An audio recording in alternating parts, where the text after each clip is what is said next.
Now, this video we will guide you on how to set up for your POS display. Actually, the setting is just very simple. You just get your USB cable and connect to your USB port. Once you connect in ready, if you are not sure which COM number that you are using, you can check it from control panel.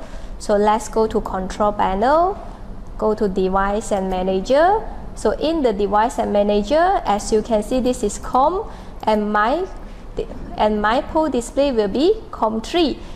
Now let's go back to SQL POS. Click on setting, just go to device. So in the device, you may select your COM3 and you can rename your line 1 and line 2 description that will be appeared in your POS display. Let's say in the line 2, I want to change it to SQL POS and thank you. And once you've done this, you can click on the test button. So once you click on the test button, as you can see in your POS display now, it will be showing thank you, SQL POS and thank you.